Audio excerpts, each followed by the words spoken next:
Hello, my name is Mark Taylor. Welcome to the Education on Fire podcast network. This show is sponsored by the National Association for Primary Education. There comes a time in every person's life when you realise it's not about doing what you are told, but doing what you know is right for you. Let us take a journey of learning and discovery with the world's most successful people who are living the life of their dreams, walking through life using their inner wisdom and being of service to others. Forget exams, grades and test scores. What is your purpose? As we let go of what we think should be and learn from our elders to gain knowledge, inspiration and a true sense of who we are. What are your dreams? Does your life have meaning? Are you living a life of significance? Let's talk with today's guest. Hello, my name is Mark Taylor. Welcome back as we spend some more time together on the Learning on Fire podcast. Today I'm talking to Karin Bjerde. Hi Karin, thanks for joining me and let's explore the journey of who you are. Hi, thank you so much for having me. Can you give us a bit of an idea of where you're living, where you are in the world and the sorts of things that you're into in your professional life at the moment? Yeah, so I would probably define myself as a global citizen. I am from Sweden originally, but I lived most of my life abroad. So I grew up in the States when I was younger, and then I went to high school in China, of all places. And then I went to university back in Sweden, and then I lived in the UK for a couple of years after that to work at an investment bank in London. But having done that a couple of years, I found myself wanting to, go back to my roots in Sweden, but also to work with something that perhaps had slightly more meaning than investment banking did. So I found myself coming back to Sweden and joining where I now work, which is a education startup company based here in Sweden called Kognity, where we're trying to radically improve learning for students through the use of technology, with most particularly our current product is an intelligent textbook that has interactive content, but also utilizes data to feed back to students on their strengths and weaknesses on their own individual learning journey, basically. And it's been a fantastic journey with it. We launched 2015 and we're now in 90 countries. So it's been a startup journey worth being on, with its challenges, of course. But it's interesting to see how life takes you in different directions versus what you might have thought when you were younger or in your early parts of your career, at least.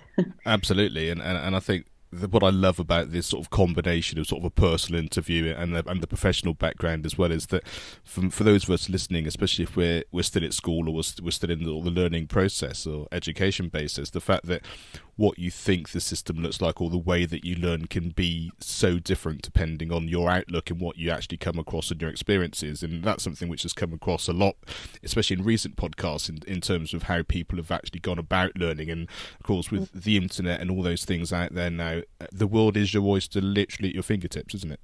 It is, and I think we're very much moving from a knowledge or fact-based society to a learning society, whereby if you look back 50 years maybe, the person who had the most advantage or power even in a society was the person with the most facts and able to recall those and learn new facts as well. But that's not really the main skill anymore for many people. Of course, facts and knowledge are still going to be the base of everything, but it's much more about how do you learn new skills? How do you acquire those? How do you put them together? How are you with critical thinking? How do you work in a team? What's your ability to analyze those facts, for example? So we always talk about global competencies and how important they're going to be, but we need to shift our focus from facts to learning in a very rapid pace, because the world is changing, as we know, quicker and quicker. And so I think you're completely right about that. Yeah, and I love the sort of the I guess it's the non-symmetry of the fact that so much of this learning we can now do on our own through sort of interactions with various programs and organizations online, and yet, like you say, some of the key skills that we also need, as well as having all of that ability, is the fact of working together and problem solving and working in groups and all the things that we also know that business are crying out for in terms of the sorts of skills they want. Like you say, not the fact-based knowledge where you can just get your smartphone out and find out almost anything you need instantaneously, but actually the skills being able to learn on your own, but then also being able to work in a community and in a team to therefore move those ideas forward. Yeah, exactly. And I think if, our textbooks are pretty advanced, and I've met probably 600 schools around the world during my time here, and almost all the teachers ask pretty much the same question, which is, are you trying to replace me? And our answer is always, no, we're trying to make you irreplaceable, because so much of what the teacher's role has become has been drowning in sort of administration, marking, attendance. It's just not really leveraging the skills and the competency of the teacher, which in our opinion still is the most valuable resource that the school has, because they can, if their time is spent correctly, be a fantastic guide to the student, and a coach, a mentor, help the students develop these skills that we're talking about that are quite difficult for students to acquire by themselves unless they have that guidance. But so much of the schooling system now is focused on results and exams and getting into university, etc. And that trickles down to what the teachers are focusing on, and therefore the fact that the system is just not supporting students learning these skills. So that's why I also think things like extracurricular activities, working in projects, organizations, playing sports in a team, instrument, whatever it is, these are indirect ways of building those skills as well that you might not necessarily get in the current schooling setup as well. Yeah, I absolutely agree. All those things are incredibly important, and I'm interested because you have so much experience with so many different schools, and also, like you say, globally, not just within the UK or Sweden. Mm-hmm. You can understand the teacher's concern about the being replaced, and like I say, once you can sort of dispel the fact that's not the case, then that sort of, I guess, brings a sigh of relief. But is there also still some kind of concern about the fact that, like you said, it's more of a coach, it's more of a mentor, it's more of a guiding light, really, rather than the more traditional sense of the teacher, like you say, imparting knowledge? And is there a little bit of a fear factor that comes across in there as well, which I think for those of us listening who are students, and that's quite an interesting thing to think about in terms of your relationship with your teacher, and the fact that they may be feeling the same sorts of things that you do as a student when you're sort of, the system is changing a little bit, but no one's quite sure where it's heading or the best path forward. Yeah, definitely. And I think the teachers are they're not being given a fair, how do I put this, a fair chance, really, because the technology is evolving so much around them, and technology has touched almost all verticals in society apart from education, really. And students are now so immersed in it and so fluent in it. We always talk about being digitally native, the generation that's coming up now. And I think we're seeing what that actually means when those two sort of generations clash, because a student is so used to going on the phone and checking a fact or learning something on YouTube. For example, 1 billion views every single day on YouTube have something to do with learning, whether it is how Kim Kardashian applies mascara, which maybe is not that relevant, to how do I fix this tire on my car. It's everything. And so it's just a very submersive relationship that students have with it. Whereas teachers, it's an extra thing. It's a new thing that they're not as well versed in or as skilled in as the students. And if you look at the traditional way a school environment is, a teacher has authority from several different aspects, but one of those aspects is that they have more knowledge than a student. And in a situation where a teacher might not feel that they have more knowledge than the student does, for example, when it comes to the use of technology, then that can be scary for a teacher as well, because they might feel that they won't have the respect of the students or similar. And I think that is the responsibility of the school management and also of education technology companies like ourselves, because what often happens is, teachers get given Chromebooks or laptops and they're told to use them, and they get 15 different logins to different programs, and they don't know what talks to what, or what is pedagogically based, or what is based on the curriculum. And then they sit there and they try to figure it out. And at the end of the day, because it's such a high workload and they want to spend their time with the students, not learning how to try to get programs to talk to each other, they say, you know what, I'm just going to go back to what I've done before, because I know that this works. And it might not be the best way of doing it, but it's what I know. And therefore, it sort of creates a vicious spiral as well when it comes to introducing technology to schools, because teachers are not giving training on it. And they just have to figure it out. So, I think that's also where school management comes in. They need to think about a holistic approach to this. What does our school want to do with technology? It's not about buying 5 VR sets and then hoping that GCSE results improve. It has to be, you have to have much more thought out purpose. And for companies like ours, we need to take responsibility and train teachers, train students on how to leverage technology and its impact. I think that's really, really insightful, and I think that sort of community of everybody working together, which I think is a very positive one. Like I say, whether it's companies, businesses, the way the training comes about, the school management and the leaders, it is that collective. We're all working together to sort of meander our way through to see how this new looking system is, and whether we think there should be a very swift change or whether it's a very gradual change. The change is definitely happening, whether we like it or not. And I think, like I say, having guiding lights and open conversations like we're having now, I think just opens the door enough for people to say, oh yeah, I can feel the difference, I can see it, and I can also see it from both sides. And I think that sort of hand-holding, I think, is probably the most supportive way forward. Yeah, and I think it would be amazing if a teacher got up in front of their classroom and said, "Okay, you know what? Let's flip the classroom. Let's go in, and you students have to teach me how to use this piece of technology, because then the students need to work on the skills we talked about before. So they need to collaborate. They're going to come up with a lesson plan or a 5-slide." Tutorial on something. So they need to think about how to work together. They need to do a project plan. They need to think about how they're going to implement it. They need to think about how they're going to communicate this in a way that the teacher understands it. So all of a sudden you're embedding lots of skills that you wouldn't necessarily do. And at the same time, you're sort of destigmatizing or de-dramatizing the fact that the students know more about technology often, not always, but often, than teachers do. So I think if we just sort of open up and sort of let the norms or how things usually are done fall down, then I think we can do a lot of interesting things, actually. Yeah, I think it's amazing as a thought. And one of the things I say to my children is the fact that I don't necessarily know the right answers or even know what's best for you. But what I do have is the experience of seeing lots of different things, and therefore what we can try and create and what we can try and implement is based on that. And I think that's exactly the sort of thing we're talking about here. We know the sorts of things that the students need to learn. We know the types of skills. We know the fact that things are changing. That kind of experience is what we have as educators. But actually, the nitty-gritty of what that is and how that looks like you say, can be led by the students and can be moved around in such a way that it's very exciting for them. It's given them the skills they need. And it sounds like a very exciting idea, and I hope people embrace it more and more and more. Yeah, I hope so too. And there's so many different things you can do with it as well. You can find 10 YouTube videos on this and figure out which ones are credible and which aren't, as an example, because then you learn about critical thinking as well and checking your facts, especially in this environment that we're in. You need to know that skill. So there's a lot of cool stuff to do. Yeah, I think it's brilliant. And if you're a student listening, I suggest that get them to listen to this podcast, and then maybe that could be your discussion point to start to see how you can take control and flip it and change it in your school or your community, wherever you're learning.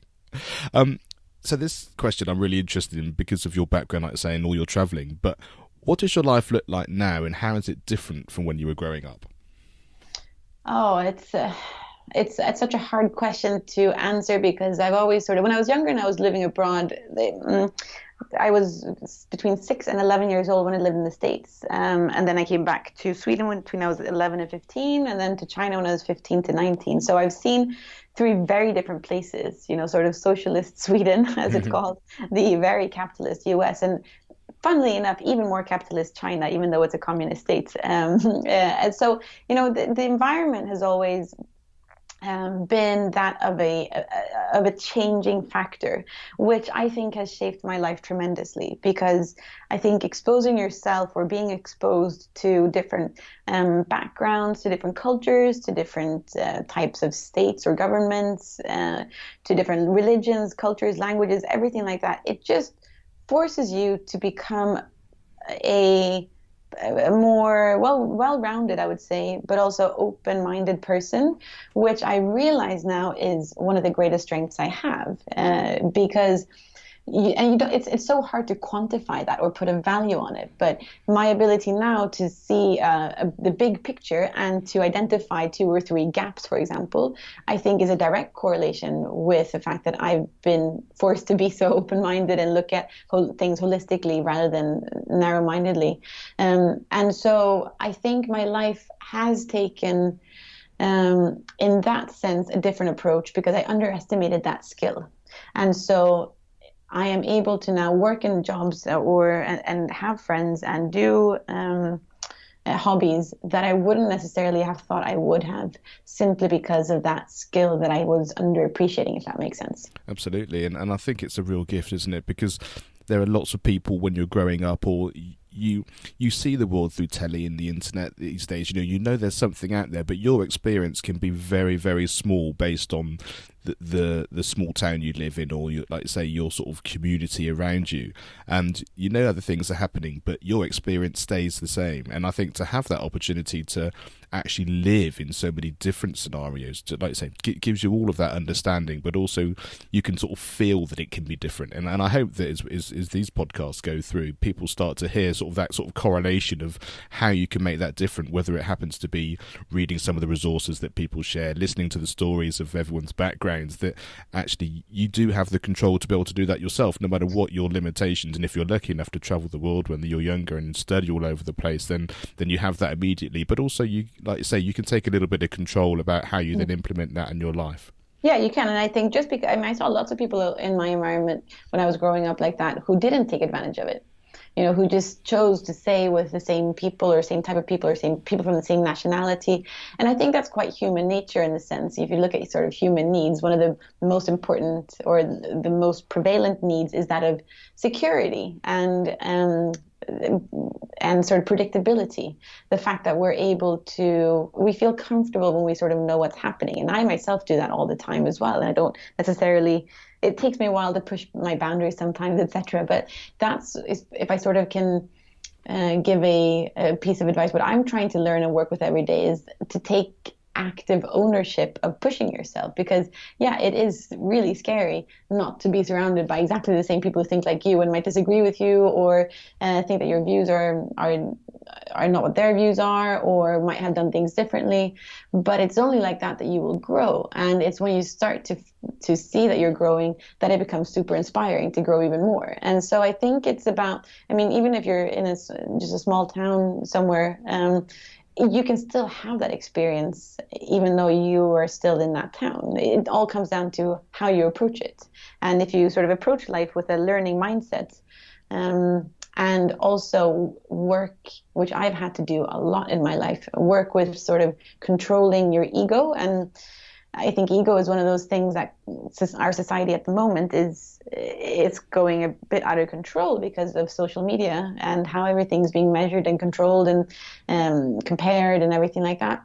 I think the ability to work with one's ego and lose the importance of ego is one of the most important skills you can have. And I think those two are very tightly correlated, being able to sort of lose your ego versus and having a learning mindset and challenging yourself and putting yourself in new environments. Those two are very highly linked, I would say. So that's something I work with and still struggle with every day. Yeah, like I say, I think those things they're an ongoing awareness, aren't they? And I think just that's why I love these conversations, because it just suddenly broadens your whole concept of what you're trying to do, what you're trying to learn, the fact that we are growing and you have a choice about how that goes. And I just find that very, very exciting. Yeah. What was valuable about your school experience? I really liked school. It was it was highs and lows, as it always is. I came to a point during my high school where I let the stress get the better of me, and I basically had to take a month or two off to recuperate because I sort of hit the infamous wall. But once I learned to structure things differently and approach it in a different way, then school became super enjoyable. And I would say that, so I studied the International Baccalaureate, which is the international equivalent of the A levels, basically. And it's a program that you study all around the world. And it just gives you an extremely global mindset and a broad mindset. And that was absolutely life defining for me. And school in general is life defining because it's an environment where you have the privilege of just learning. and I think those times become so fleeting. You know, when you're a bit older, like I am now, I just turned 34 2 days ago. And when you're a bit older, I realize that even though I'm learning, it's in a lot less structured way. And my learning, even though I'm still doing it, it's definitely tapered off versus the levels I was doing when you were in school, where your brain was just a sponge and you were able to absorb and take in new information and apply it in a completely different way. And I'm sort of sad that the way our society is structured, learning is not something that comes automatically. And it's not something that we always talk about lifelong learning, but what does that actually mean? Most stop actually learning in a sort of active way when they graduate from A levels or university, if you go on to that. And I think that's one of the biggest shames, because you just miss, or I at least miss, that learning environment where the only purpose for you is to learn. When you get into work scenarios, et cetera, it's a lot more about learning to achieve something else, whereas in school it's about learning. Yeah, and I think those conversations are really important, aren't they? Because I have when I'm teaching music, and I've got some music students who are going to music college and that kind of thing, and one of the things I remember from looking back to when I was there was the fact that it's the only time when you've got the amount of structure, the amount of facilities, the amount of immediateness of everything happening around you, almost in your entire professional life, because as you then sort of graduate and then you have to earn a living and then you might have a family, and your time structures and your focuses start to change, you never get that time back where your whole world is sort of immersed in this wonderful world of study and learning in whatever your passion happens to be. And I find it a really interesting concept, of course, because it's quite hard to get that across to someone younger when they're just in the middle of it, but that experience of seeing it in hindsight is something which I think is really important to try and get across, and I'm still never quite sure whether how I've managed that. No, and I agree, and I think it's so sad that that's where we are in society, that it's like that. But I completely agree, and I also think it's really sad that when you're in it, like I said, I almost burnt out and couldn't sort of complete school, but I did. But you know, it's sad that the way that schooling is structured at the moment. You know, there's a reason we say that schools. Well, there's a saying, at least, that schools kill creativity, and it's because we've structured it in this sort of very industrial way, whereby you need to learn to get grades, to get into university, to get a job. That's sort of the pecking order of learning, whereas learning is at the sort of bottom of that to achieve something else. And you know, I always just think about, and we try to push for, how can we create or design a learning environment in school that's much more about the actual learning, and think that, you know, the results or outcomes or things like that will come by itself at a later stage. I think you sort of remove a bit of the charm with learning by having it so grade focused and results focused and sort of next step focused in school. So I mean, to all the students that are listening, I completely feel the fact that you're overwhelmed probably with all the work and exams, etc. And I just hope you can take a minute every now and then to enjoy the experience for what it is, without being too afraid about the end results, because at the end of the day, things will work out. And that's one of the things I wish that I had known when I was younger. And I probably will be saying this about myself today in 5 years' time, because every age has its own worries. But life has a tendency to work itself out. And that doesn't mean that you shouldn't apply yourself and work hard and do the best you can and live a life of passion. But at the end of the day, you can't really control the outcome as much as you think you can. And you definitely can't control the future. And you probably will spend more time worrying about it than is warranted. At least I've done that. And I think it's human nature to do that. And what we think is what we become. So I wish that I would have taken my study years to enjoy learning more and be confident that that in itself would lead to some great future, which it has, but I didn't know that then. Yeah, absolutely. And I always just think back to the toddler trying to walk, and it's that kind of, there's no structure there. You don't decide when that's going to be. You don't put a framework in place. There's just an innate idea and understanding that this is something that will happen, and you can see it when you see a toddler trying to walk. And I just think if we can just harness the essence of knowing that's true within the education system, then the whole thing would just change overnight. But like I say, it's an interesting concept to allow that kind of natural learning to happen within that understanding of how we can do it. And as we almost go full circle with that, the fact that as experienced people, we know that we can create an environment to give them that freedom. We wouldn't put our child in the road to learn. We'd put them in a safe environment, but we don't then teach them how to walk and how to do those things. It's a very interesting. That there are a lot of things that are going to happen in society that will change. The rise of gig workers, so people who don't really work for a corporation but work for themselves as a consultancy or similar. Also, the fact that some of the more advanced companies want to come in this field, especially a lot of the tech companies, they're starting to hire not based on where you went to university, but rather what skills do you have. And I think those are two quite important changes, because hopefully, I personally think that one of the most limiting factors in changing education is that universities have so much power when it comes to saying that a person is skilled or not. That it sort of, and that's what creates the whole value chain. That, okay, we want to get a great job. That means you have to go to one of these 15 universities, and to get into those, you have to have these grades, and to get that, you need to do that in A-levels. To do that, you need to do that in GCSE, and then we're down to the fact that you need to basically, when you're born, be registered to the right preschool or whatever it is. And I just find that insane.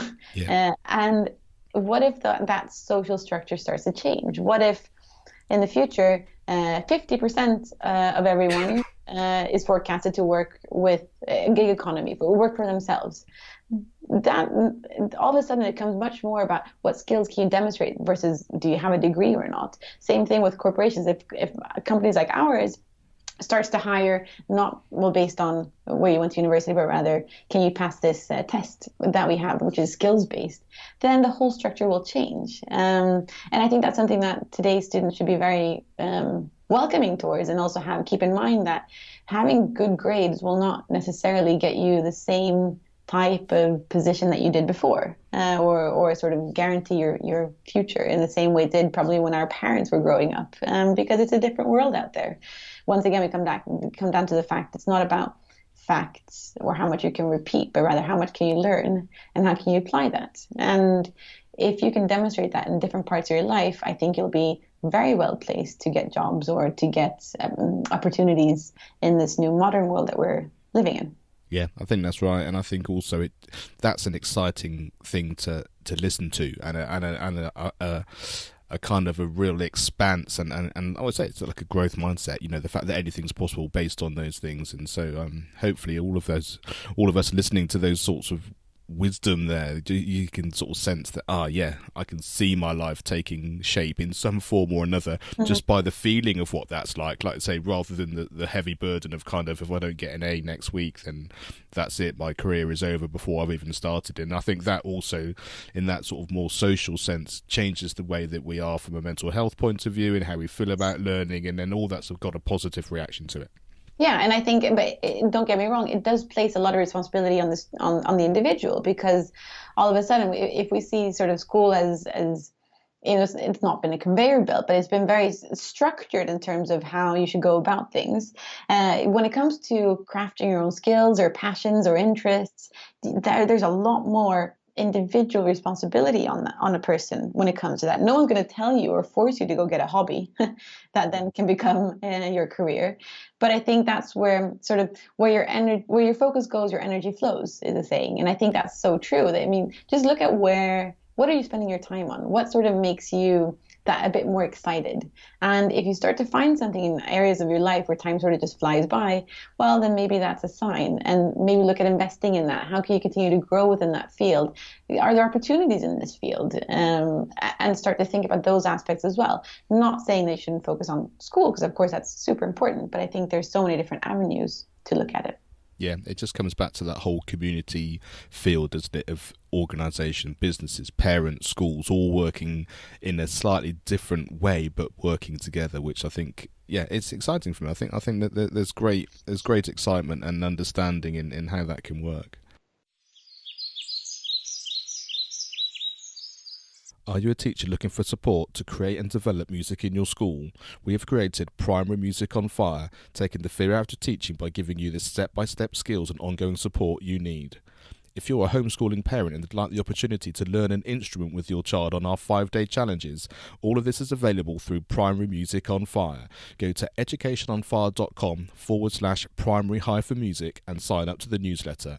That's educationonfire.com/primary-music. Which teachers do you remember and why? I remember the teachers who respected me at the same time pushed me because they thought I could do more. So it's highly infuriating when you think you've done a good job and you turn that piece of paper in or that project in and they say, great, this is on paper really well done, but I know you can do more. And at the time, those were very annoying. But those are the ones who make you grow. And those are the ones that respect you as well, because they respect the fact that you probably have even more skills than what you're showing. So I would encourage everyone to sort of find or identify those teachers who push you, and not in a negative way saying that you're bad, but rather in a positive way saying you can do more because you have this and this ability, or I believe in you, or I think that I've seen this in you. If you work towards it, then I think you can reach this level, or whatever it is. I think it's just a great skill for a teacher to constantly push students slightly out of their comfort zone and force them to think they can be more than they are, because often society is a limiting place rather. We think, oh, I can't do this because of this. I have this background, so I can't do that. I don't have the education enough to do that. Whatever it is. I mean, society is quite limiting in its beliefs. And I think if you find people, teachers especially in the younger ages, that can push you to change that mindset from I can't to I can, then I think you will benefit immensely. Yeah, I absolutely agree. And it almost reinforces what we were saying just a moment ago, isn't it? The fact that what that does is it then makes the student look inwardly and gives them a bit of responsibility within that structure. And I think that working together, I think, is really key to fulfilling everyone's potential. And I think that from a teacher's point of view as well as the student's point of view. And I think that's a really interesting way of looking at it. And it's so much more exciting as a student, thinking that, okay, I know I can do that. I'm just going to push a bit harder and then I can do that. And it's an exciting goal to achieve, rather than feeling like you're sort of just drudging along or struggling to make the bare minimum, because that is not very exciting or inspiring. But when you have people who believe in you and sort of push you to achieve it, then you want to show yourself as well that you can do it. And that's a great motivating factor. And rather than have an external motivating factor, if you find that intrinsic internal motivation, that's when things really start to happen. Yeah, absolutely brilliant. Who did you admire when you were young? My father. But that's probably quite a common thing. But he managed to combine having a great career while being a super humble, warm-hearted, family-oriented guy. And I think that's quite rare. So he definitely inspired me to want to be the same in terms of both having a good career and applying myself, but also not losing sight of core values, and not losing sight of treating people with respect and having a smile on your face and not letting sort of the stress of work or life get you down. And he always says a brilliant thing. He says, whenever I start to worry about something, or I ask him if he's worrying about something, for example, now, a classic example last week, he had to have like a mole removed, and they need to test it to see if it's something dangerous or not. And I asked him, "Oh, are you not worried? What's going to happen? What if it comes back wrong?" And he's like, I have no worries in the world. Why would I worry about something I can't control? And so he's a happy camper right now. And he says, if we get the results and they're negative, then I'll start to worry. But there's no point in doing it now. And that's such an important skill, because so much of our mind is wrapped up in trying to predict negative outcomes and prevent them. And most of the time, those don't happen. I was given a great exercise to do a couple of years ago on this exact thing, whereby every day that's a worry comes up.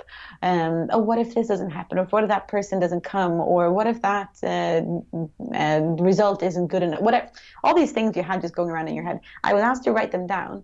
And then these were the major worries I had that day. And then 2 weeks later, I was asked to go back and look at them. 9 out of 10 of them didn't happen. And the one that did happen wasn't as big of a worry as my mind had made it up to be. So what I'm trying to learn on that is there's no point in worrying about things that might or might not happen. Just focus on what you can control today.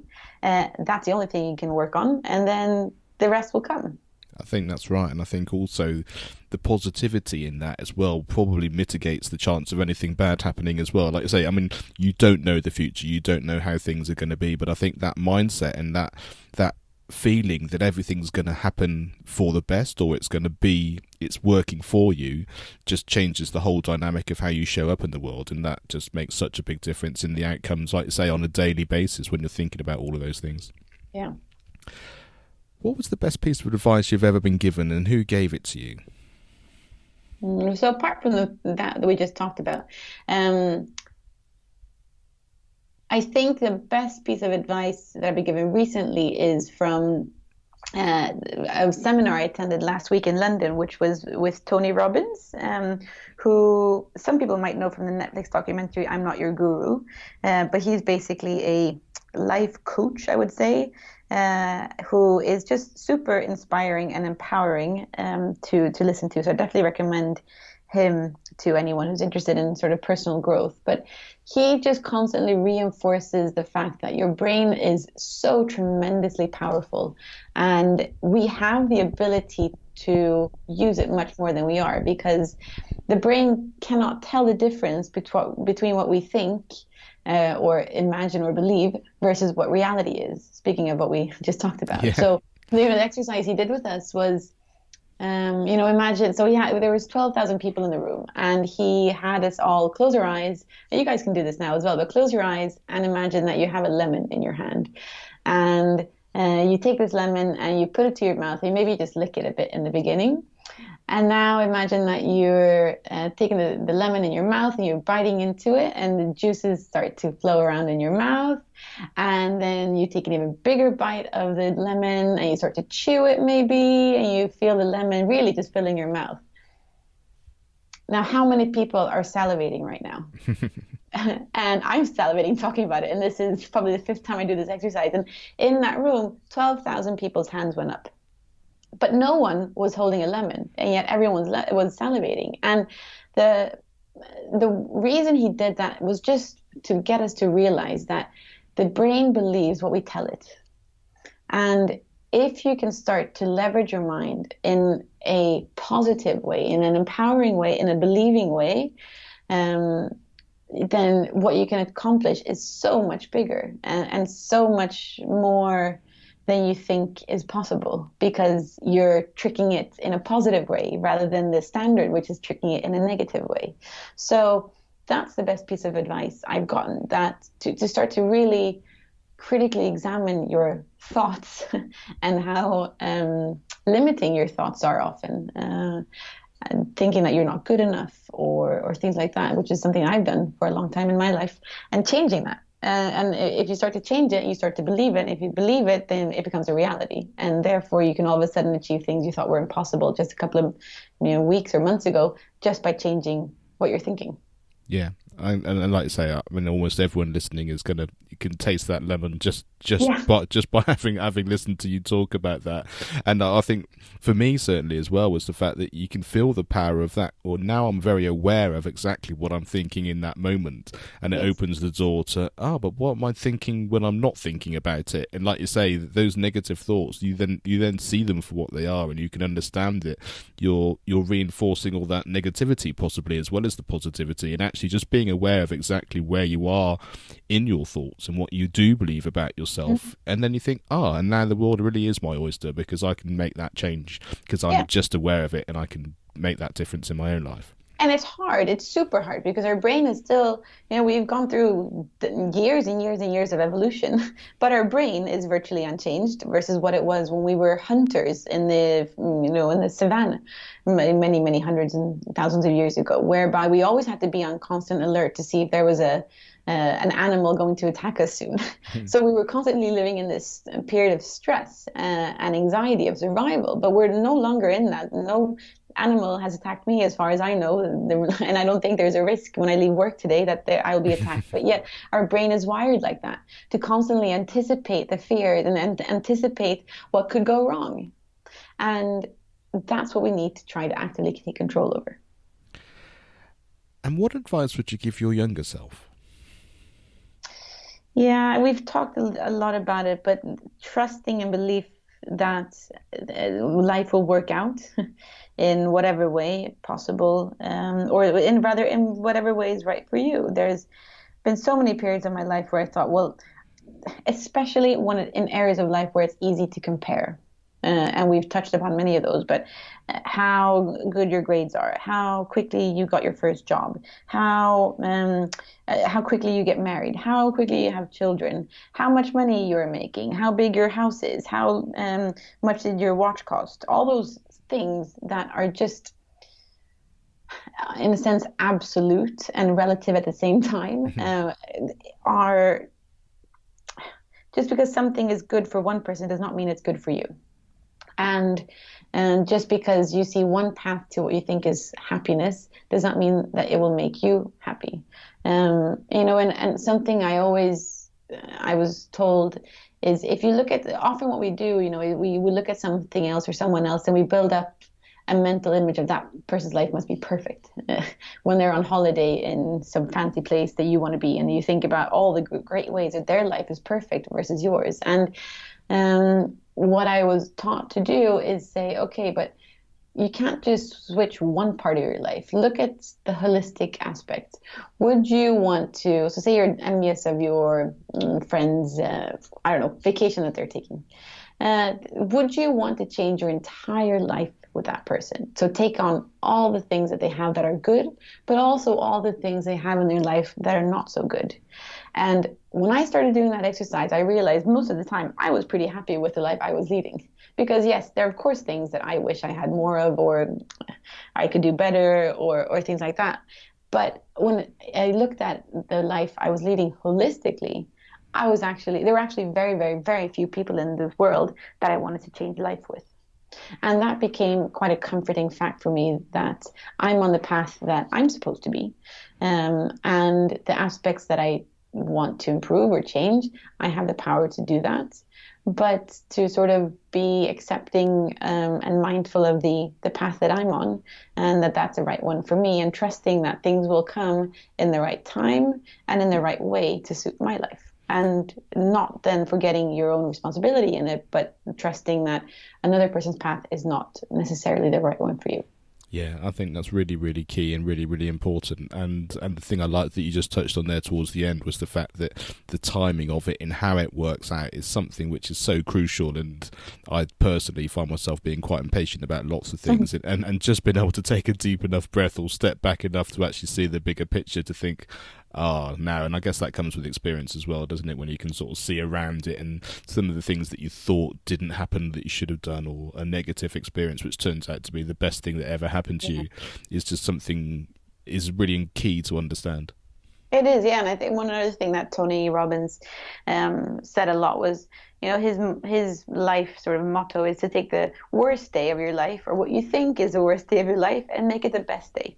So things that happen to you, are actually happening for you. Imagine that life is happening to you, that everything that you perceive as negative or going against you or whatever it is actually something that you can change and turn into something positive if you learn from it, if you grow from it, if you apply from it. So that's what I try to do, that I try to be sort of appreciative of everything that life throws at me or to me, because then you can never control what happens to you. It's completely impossible. The only thing you can control is your reaction to it.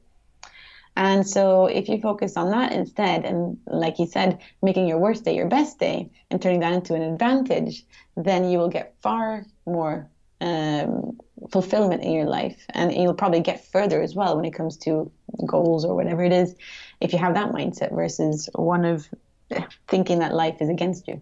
Yeah, I absolutely agree. Couldn't agree more. What does your future look like? So hopefully I continue working with Kognity and the mission we're on with education for many years to come. Personally, I'm on a journey to really embrace all those things I'm talking about. It's of course easy for me to sit here and talk about being grateful and working with my thoughts, but it's so easy to slip back into old habits. So I'm actively trying to really change parts of my life in which I often fall into old habits or old styles of thinking. So I think that's a lifelong journey, and it's one that I'm quite excited about because the potential is, I think, huge. But I think the future, so I have not set up any really clear goals or anything like that in the future. My goal is in the future that I want to have for myself is one where I am able to implement all those things we talked about today. So having that learning mindset and having life be happening for me, not to me, and being able to approach it with the power of the thoughts really well harnessed, and therefore being my help and my guide rather than my hindrance. So that's what the future holds for me, I'm hoping, but it will take a lot of work to make sure it's in place. And what podcast, book, film, video, song, or any resources had the biggest impact on you, and why was that? So, I'm going to talk about him again, but Tony Robbins has a great podcast that I listen to quite a lot where he touches on a lot of things that I've talked about today. So I listen to that quite a lot.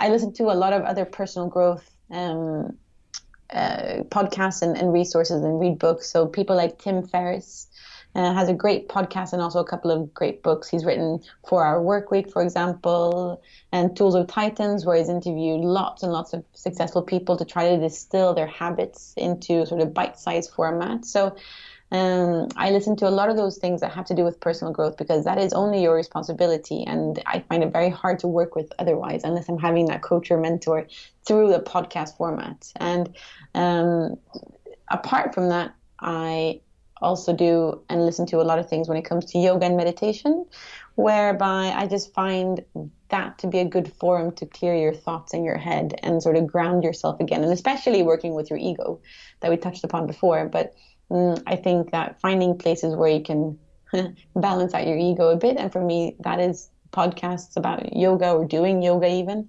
is a very useful resource for me. And what I love of this entire conversation is that, you know, we started talking about an ed tech company essentially, providing things, but to hear the story and the life understanding and the work that you're doing within an organization like that, and then just seeing how that's filtering through into the sorts of products and the sorts of way that you're able to influence education, I think is such a wonderful thing to hear. And I think the positivity that comes out of all of those things and the fact that we can share it and talk about it rather than it just be something which you find or you do or you implement, I think is fantastic. And that's the exciting thing for me, having created this podcast and actually chatting to everybody. But I think it just opens that whole door to the fact that, as we talked about towards the beginning, everything we learn is really important. It's not about the facts, it's the way we go about it, it's the way we find these new podcasts or new books or things that we're doing, which just opens up a whole world to us. And I think it's a really, really exciting new way of being, and to sort of communicate those things in the person as well as just sort of the online technical side as well, which is, I think it's brilliant. I agree, and I almost see, I mean, there's so much negativity surrounding the debate with schools today about lack of resources and teachers not being happy and wanting to leave the profession, and students being under so much pressure when it comes to workload and well-being, and universities. I mean, there's so much negativity, and I rather want us to change the mindset again and think about there's so many opportunities. There's never been more opportunities in schooling than there is today.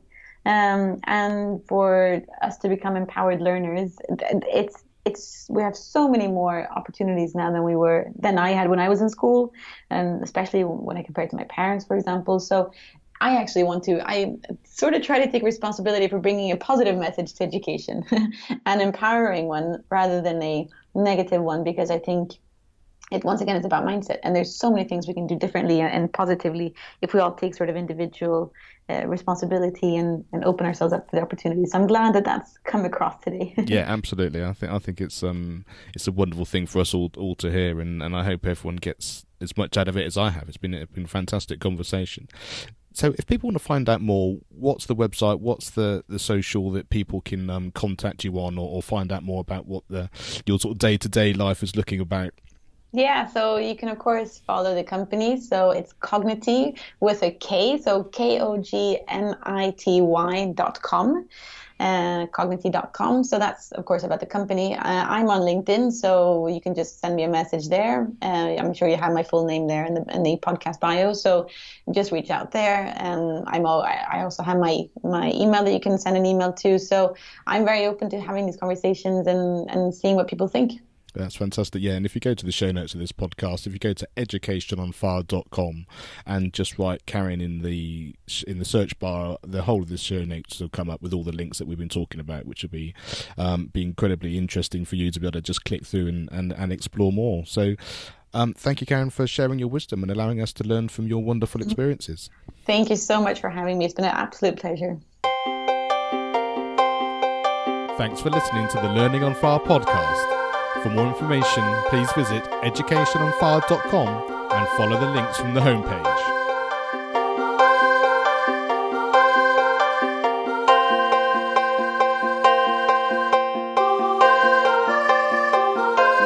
This show is sponsored by the National Association for Primary Education. Education is not the filling of a pail, but the lighting of a fire.